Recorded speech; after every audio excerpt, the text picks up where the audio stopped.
Good morning, all. So thank you, Catherine, for giving us this discussion. And on top of what Catherine mentioned about the grand challenges of LCOE and technical feasibility, including also hybrid power plants, I am going to also arise a discussion about how to measure the environmental and social impact of wind energy projects. I want to start a bit with what are the measures promoted, mainly by the governmental and regulatory framework to overcome these environmental and social challenges.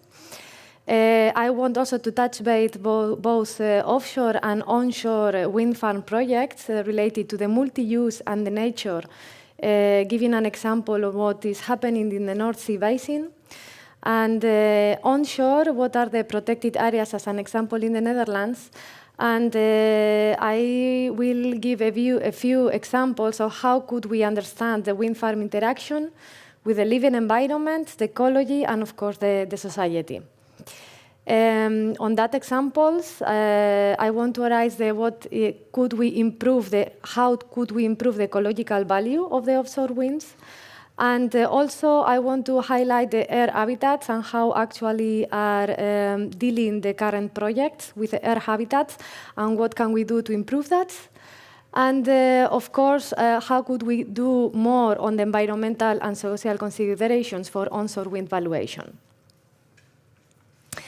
So we come from the last years to have the impact of environment and social visible at the execution phases of the wind projects, and where were main the causes of delays and the challenges. And then we are moving towards the future targets, even 2030 and 2050, to have a public consultations as integral part of the environmental and socioeconomic assessments, and of course, considering the maritime spatial planning processes.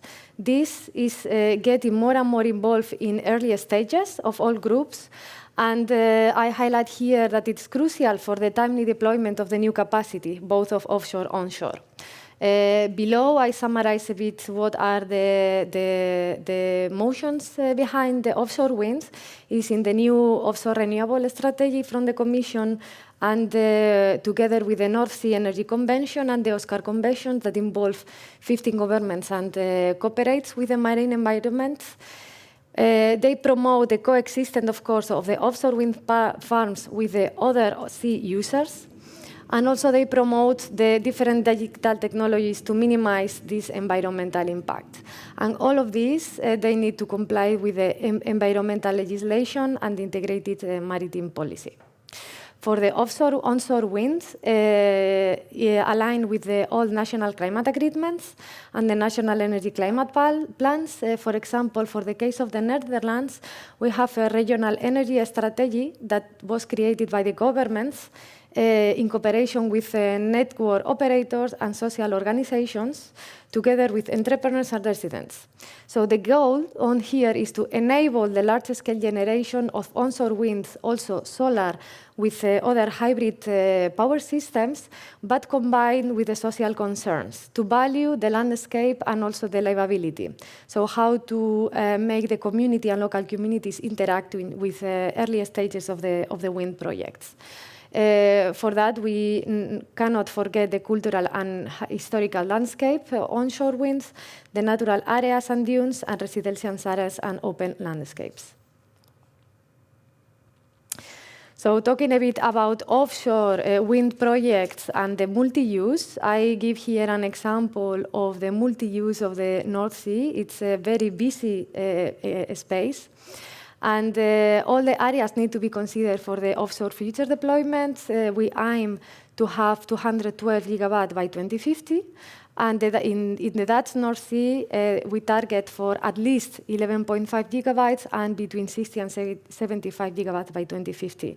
And looking at the left pictures, you can see all the multi-use on the North Sea, and there has been several studies I mentioned here on the right side.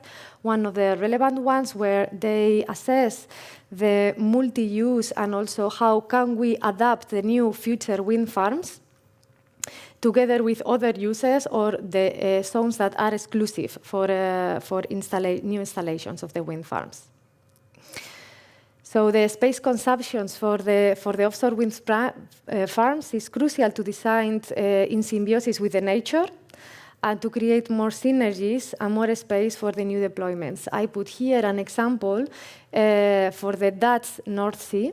In the North Sea, the space used, for example, for nature areas, it's 30% of all the North Sea. And on the right, we have here the density of wind farms that can be designed here for the 2050 goals. Of course, one thing that also worthwhile to mention is the air habitats, for example, the seabirds, that are really sensitive areas because of all the migration routes, all the sensitivities to collisions, and also to habitat losses. It's 3% of the study area, and here we assume what is the amount that could fit into the remaining space to reach the goals.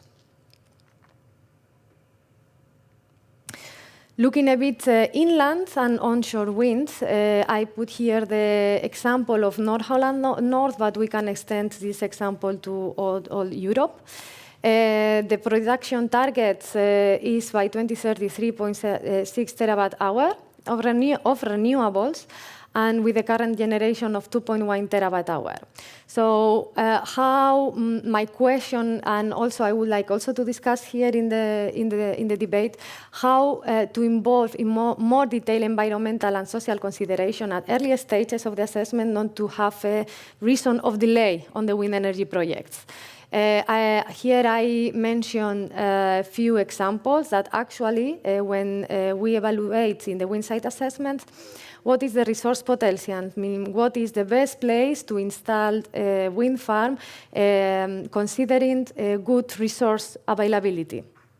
Then the land use potential, where can you install that, considering the land use, agricultural areas, residential areas, what are the best places not to overlap or compete with other type of land uses. The infrastructure potential, so considering the grid installations over the land, what are the minimum distance required to install new wind farms? And of course, considering the Natura protected areas nowadays with Natura 2000, I forgot here 0. Here is excluded for wind farm deployment in the coast because of here the air habitats in the Netherlands particularly is very high importance to consider that. So on top of that, how could we consider or take into account the social acceptance on that, or how could we quantify better and more accurate the impact on the environment? And here I referred probably to air habitats. From now on, I saw an example that we are working at TNO, and here I extend, of course, what are the challenges that we are dealing. So how are we researching and innovating on that? We are trying to maximize the onshore wind farm deployment, not only considering what are the protected areas and the land use areas, but we also developing a methodology to integrate as a framework to estimate the available sites, resulting from a detailed assessment of relevant information, considering social constraints. We are developing an approach to consider the participations of all the local communities related to the wind farm deployment. And also, how can we translate the citizen view of a potential area with deployment into the acceptance rates mappings. So therefore, for the future deployment, we could have kind of an overview of the whole country to see what are the areas with higher risk on environment, on social, on land use, etc.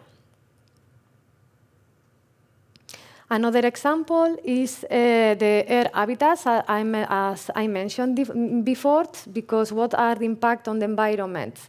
We want to mitigate the habitat loss and the collisions disturbances and barriers, and also identify what are the risk areas for several species and migration routes. In particular, as I mentioned, in the Netherlands, in the coast, and also in the marine environment is crucial.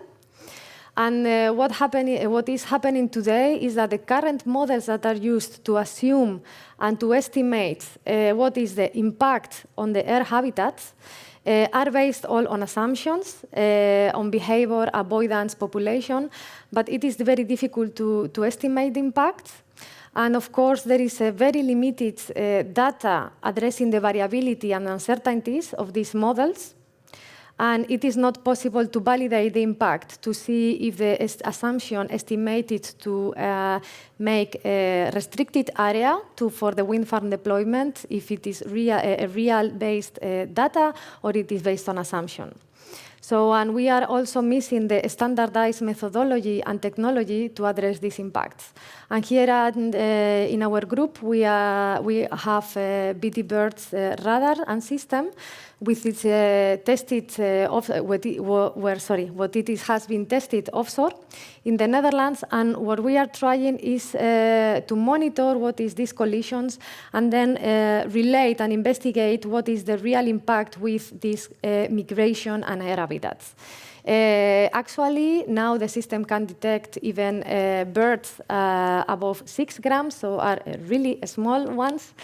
And we are also able to detect the bird behaviors and monitoring around the wind turbines. So this can be the beginning to build a really robust input for the current models to evaluate new wind farm assessments. And also, of course, that could relate to how to understand the implications on the design and the performance of the wind farm.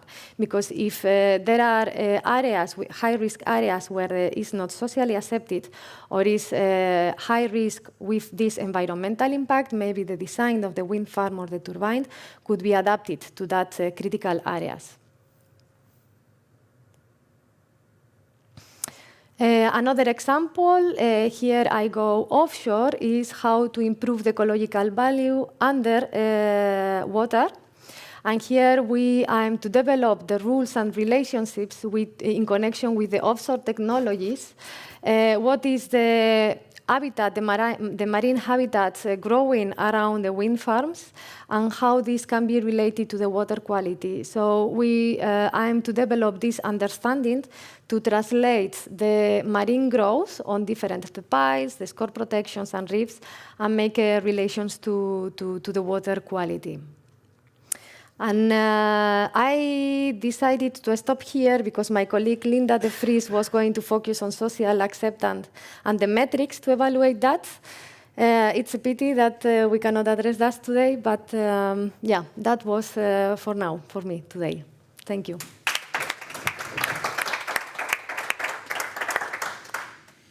Thank you very much, Iratxe. We have a couple of questions already here. I'm going to check the chat as well, so maybe we start with you. Antonio? Hello, Iratxe. Thank you very much for the presentation. Very interesting. I am Antonio Ugarte from CENER. I was very interested when you showed the maps, the different maps with the different criteria about the resource, the protected areas and infrastructures. And our experience in Spain, we have been in CENER doing these kind of studies, and we ended up in a very, I don't know, impressive way with the administration, because some of the problems were because of natural places and environmental that is spending from the administration, from the government. Yeah. Then we had also problems with the grid, electrical grid distribution, because maybe where you could have your wind farm, it was far away from the electrical node, probably 50 kilometers or 100 kilometers of cable, which is really expensive. And on top of that, maybe the available areas, they had very low wind, so your business case is not gonna go positive. So we end up talking to the administration and telling them, well, it all depends on you. We cannot do more than that. And they say, oh, okay, we're gonna check what we can do. So I wonder, is it similar in other countries? Your study has been shared with the administration. Is the administration aware of these kind of problems? This is my question. Yeah, I mean, in particular, the studies and the government is considering these social and environmental constraints. And also, the Netherlands in particular is a very busy place where we want to install, or we aim to install, high capacity of onshore and other technologies. And the same happens here. I don't think that it is restricted to Spain. Maybe the difference is that we don't have here so complex terrain, so it's easier to reach the grids, like in the northern of Spain. But indeed, one alternative that we have been discussing with the team is that the repowering. What happens if the new or the available sites for the future deployment are not good enough because of the resource potential? What if we can repower the old wind turbines? That can happen. Could we reach that goals? So this is also another factor that we could consider in the studies. But here I was particularly addressing that on top of all the constraints, another challenge is how to engage the community and how to also address the environmental issues. So, yeah. Thank you. Yeah. I actually have a question. Okay. It's related to your last example that you gave on the offshore environmental impacts. And I wondered if you had already looked into not only fixed bottom offshore, but also floating. And I'm particularly wondering about mooring lines and the environmental impacts of those. Yeah, our research wants to focus on both, not only on fixed, but also floating solar. So we aim to have different cases, located for the future offshore wind farms. So the idea is to study what are the different marine species growing in that specific area, and then based on the marine species and what can be the impact, how to translate this impact into technology and maybe the design of the offshore wind. So yes, we consider both. Okay, but and still, also still to be investigated. Yes, Do you have any no. ideas in what direction that might go? Or? Oh no, it's something yet. that we want to investigate that. But also, I think I didn't mention before, but it is also interesting to include what happened of the offshore wind farms in connection, for example, with the floating solar, because at the end you will have a surface appearing shadowing before, and then how this can affect to the marine environment and then to the water quality. Mm-hmm. Okay. So, yeah, thank you. Arno, we have time for you. Okay. Thank you, Iratxe, for a wonderful presentation. I've actually lived in this area, so I know it pretty well. And you didn't mention one topic that I feel is important to this discussion as well, and that is the perception of the people living there. So there's a lot of discussion in forums where people feel cheated because they said, you know, we built all these wind turbines around there. There's quite a few already. Yeah. And for so many households. Yeah. And then there's huge data centers by Google, Microsoft, whatever the heck, taking all this clean energy and, you know, showing proudly how green they are. Yeah. And then the people feel like, yeah, we're looking at this thing, but we don't actually get the clean energy. So perception is also an important factor, I feel. Yeah, I fully agree with you. And I mentioned here that we are working internally on how to translate this citizen view to the potential area of the wind deployment, because in each area is different and the perception can be different, and it is indeed a very crucial factor to include at early stages of the wind site assessments. And that was the intention for the next presentation, but unfortunately, yeah, we can have a good discussion here between us on that. Yeah. Yeah, because I feel like part of that is simple, the communication. Like, it doesn't really matter whether that electricity ends up in your fridge or in the Google data center, because you want the Google data center anyway somewhere. Yeah. So but to explain that to average people, that's a Yeah. job by itself. Yes. Yes, I completely agree with you. That's why, in my view, it's crucial to engage this community at early stages on the wind site assessments, to consider that, and maybe it is a main matter of communication, to engage them in the communication and then in the decisions that are taken at intermediate stage. Yeah. Yes, thank you very much. Yeah. And I can almost promise you that we will have more on, public engagement and social acceptance at another time. We were intending to have Linda talking about that part, so we had the three different areas lined up, but it doesn't always turn out like planned. But I will also come into that a little bit, and otherwise we'll just take it into the next workshop that we're doing. Thank you so much.